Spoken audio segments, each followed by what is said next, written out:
Hey peeps, hope you're all well.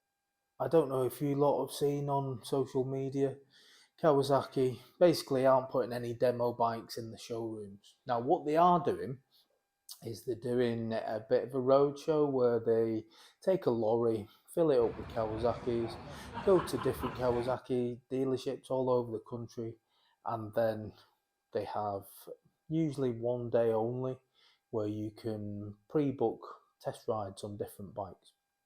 So I thought, why not go down there and see what it's all about? So this video is really about that. I managed to book myself a test ride on one of the bikes that they had available, which is the Kawasaki H2 SX SE. Should have been the touring version, but they couldn't be bothered putting the panniers on. Obviously lazy like me. Can you get an idea of what the bike is like in that time? Personally, I think you can. Doing a test ride like that is better than doing no test ride at all. Have a look at the video. Tell me what you think about the bike. Have you been on one of these Kawasaki test rides at any point? What do you think of them? Here is the Kawasaki H2 SX SE. And you can see, just looking at this bike, it's a very wet one today. A very wet seat means I'm getting a very wet bum, all for your viewing pleasure. We've got the standard exhaust on this bike. And the controls on the left side, we've got heated grips, we've got your mode buttons, we've got the buttons to change the cruise control and set that, and we've got your indicators, hazard lights, and of course your headlight, high beam, low beam and flash, etc. Here is the supercharged 998cc engine. It delivers just over 200 horsepower. I think it says 204 in the book. It's impressive. Right side controls, not a lot going on as you'd expect with the throttle. You've just got your engine stop start. And it still looks glorious in this green and black paint job, even with rainwater all over it. Absolutely gorgeous bike.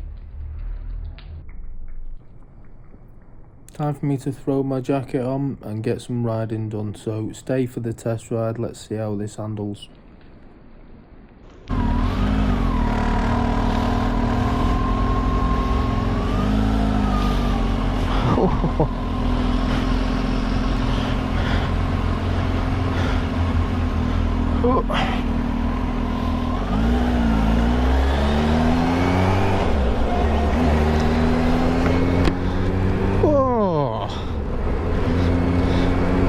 Right then, so I'm on this absolute beast of a bike, and I've got to say, I thought this bike was going to be massive, but now I'm sat on it, it's not particularly big, but you feel like you sat on top of it, if you know what I mean. I feel quite high, the seat feels quite high, and albeit this is supposed to be a sports tourer, it's a very sporty position. My back is very much bent over the tank. What to say, comfort wise, it's very, very nice, and it does have quick shifter. The quick shifter feels nice as well. Blink of an eye, you're doing 60 miles an hour. I'm actually shocked at the lack of noise as well.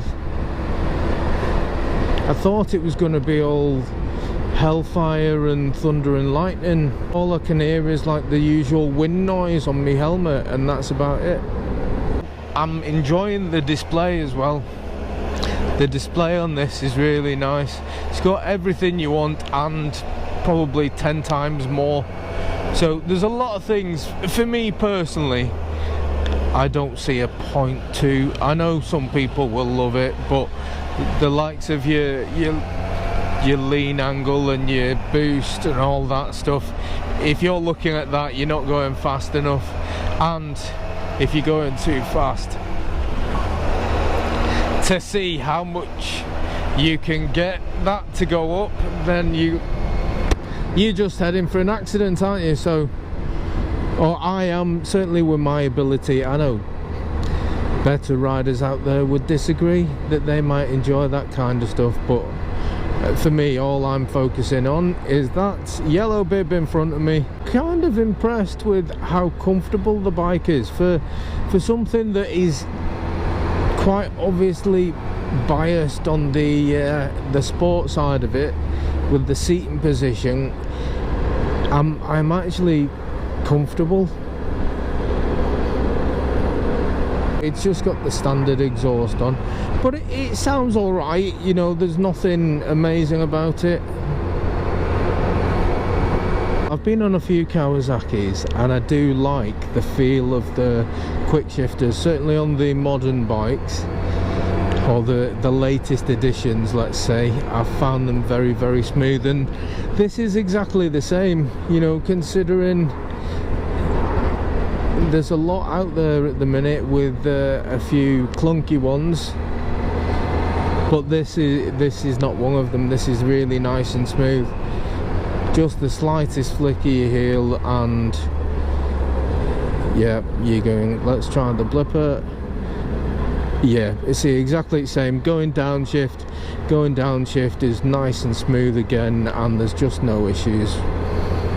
I mean, it's nice. For me personally though, after this short time of being on it, could I live with a bike like this? Yeah, of course I could.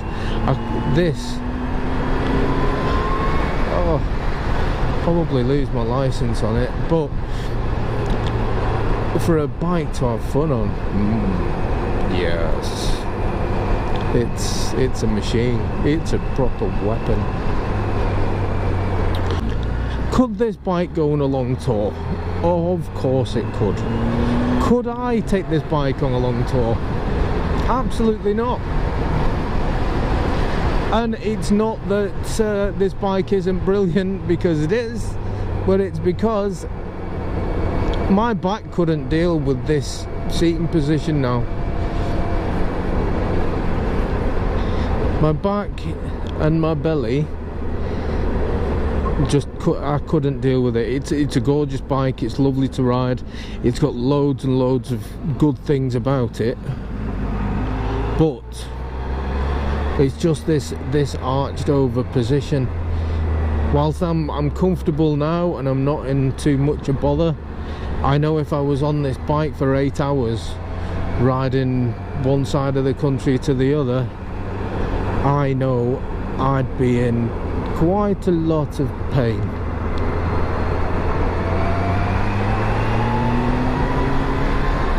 The display is really nice and bright though. You can see absolutely everything. And importantly, the only one for me that really counts on there is the speedo anyway. That's the only thing you've got to keep checking on this bike, because it's so easy to just drift into silliness. So easy.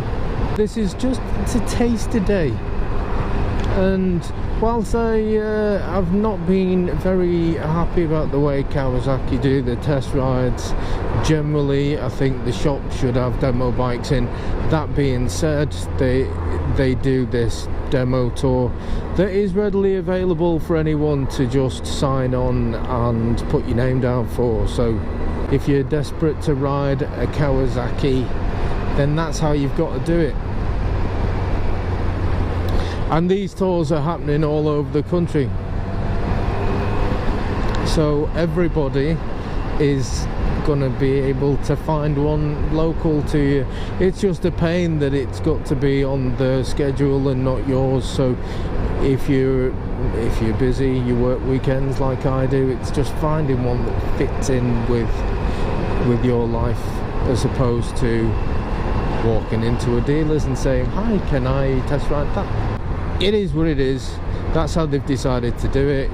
But you know, we've got a guided ride today, so it's like a bit of a group ride, only we've got to wear these yellow bibs. Ooh, now the wrists are starting to pull a bit on me. It's the joys of being bent over a motorcycle again. Now, putting all of your weight on your wrists, so it's just going to get you every time, or it gets me every time. I'm not as young as I once was.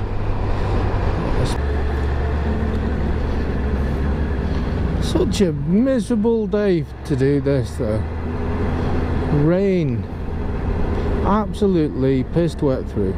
If you're in the sports bike game and you quite fancy going on a tour and you think your bike's a bit too brutal because you're bent over a little bit too much, then you should consider one of these.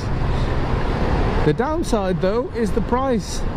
As with every top bike, I've already done a walk round of this bike, so you know what the specs are.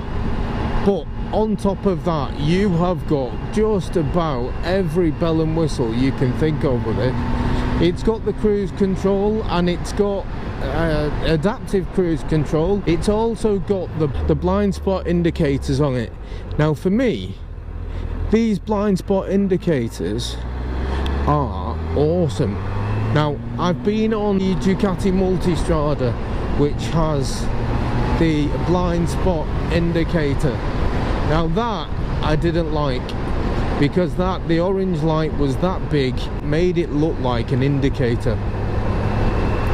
So it wasn't something for me that I thought was particularly good. I found it quite confusing. I thought it looked like, for drivers around the side of you, it might look like you're wanting to indicate, whereas this is nice.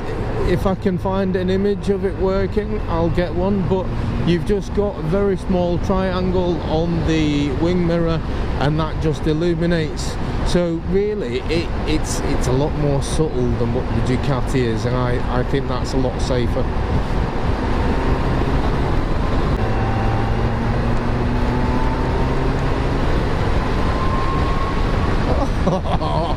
Yeah!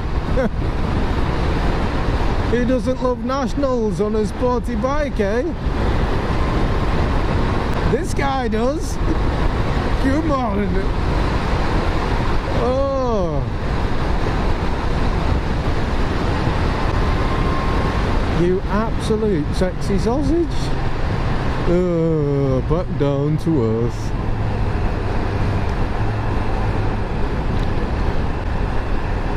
With a blippity blip blip.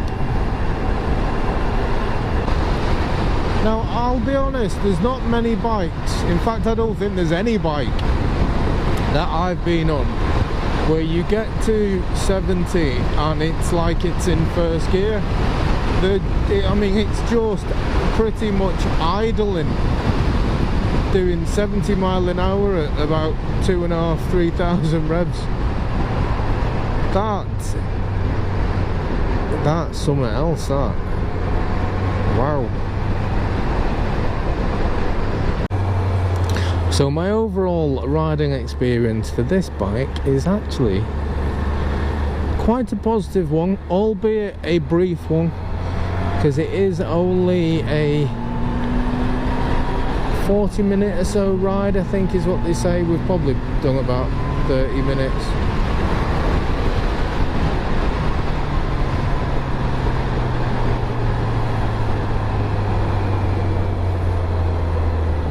I like it. Anyway, time to take it back in the room. So hope you've enjoyed that video. Just a little bit of a taster for what goes on these demo days. Don't forget to like and subscribe. Right, catch you on the next one. See you later, guys.